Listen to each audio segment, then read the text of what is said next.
Good evening, rabbis and fellow Israelites who are transmitted these messages.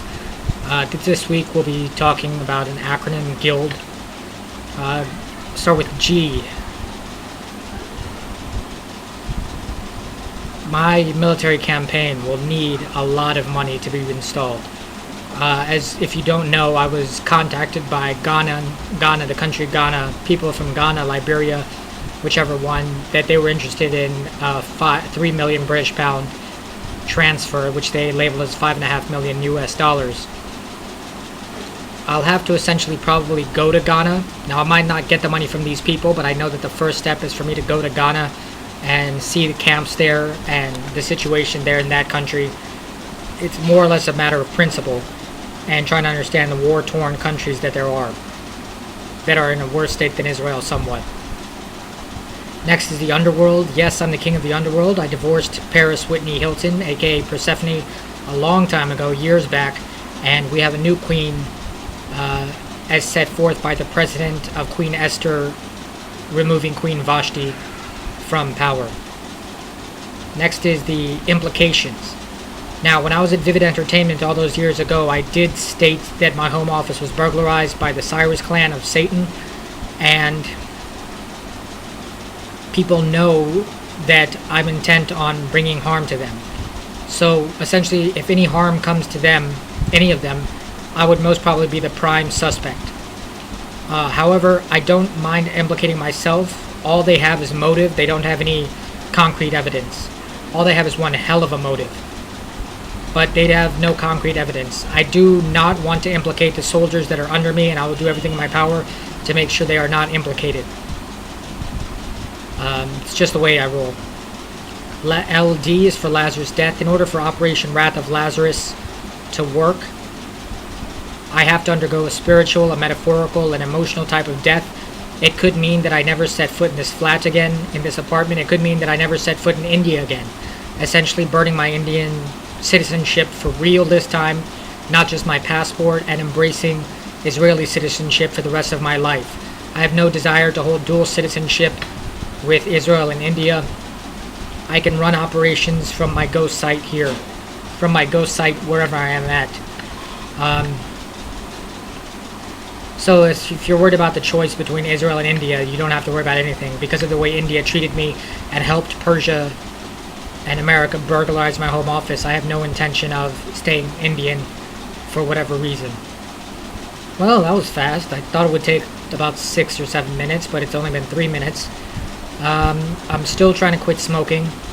I will get to it. I will quit, because I know that once I get to Goa, I can't really even take one hit. Yes, I know that rhymed. And yeah,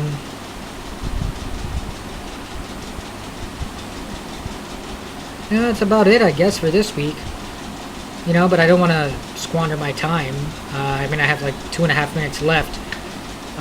If I will probably be asking for 2 more monthly installments of about $1,000 each, or half lakh rupee. One of those goes to my mother, and the other one goes to my secretary here in India, who will essentially be the head of Indian operations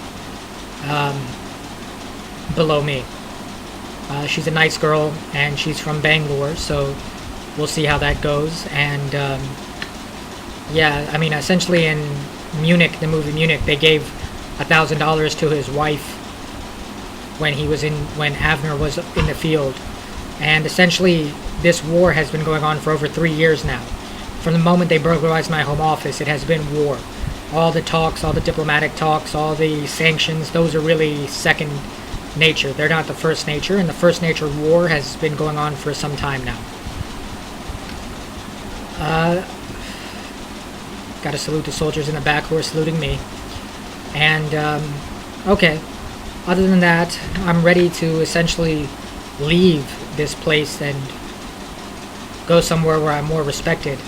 I really would like my passport to be in the name of Michael Adam Schindler. I know that's a big leap, but you know, if I'm in military uniform walking down the streets of Israel,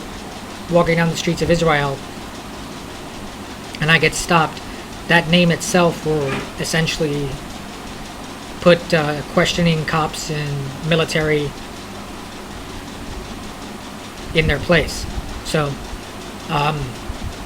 last night, I was stopped by the cops when I was going out to buy a cigarette. It was an hour and a half before curfew, and it was kind of a headache because I have no respect for these cops or these politicians in this area after what they did to me, just because I wore my military jacket to masjid, just because I was different and not from them. They took money and helped those people burglarize my home office and then treated me like a criminal afterwards.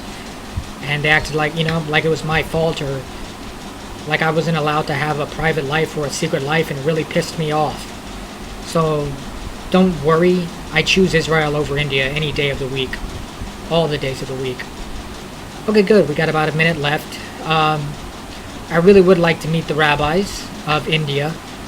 Before I came into the Israeli aeronautics place, and before I started a conversation with you rabbis through the emails and all that, I already had business plans for Goa, Mumbai, and Bangalore.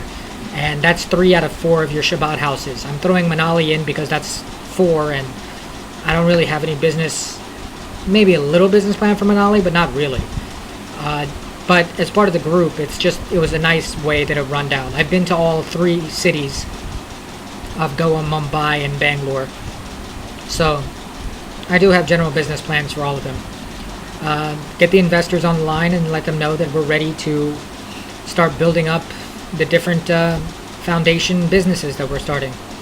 Okay, that's it. Time's up. Talk to you later. This was the weekly briefing with the Israeli Ministry of Defense and the cabinet meeting, whatever. I'll try to make it easier for you to transmit these to them, and we'll see how it goes from there. Take care. Bye-bye, and Shabbat. Well, Shabbat's finished. Mazel tov.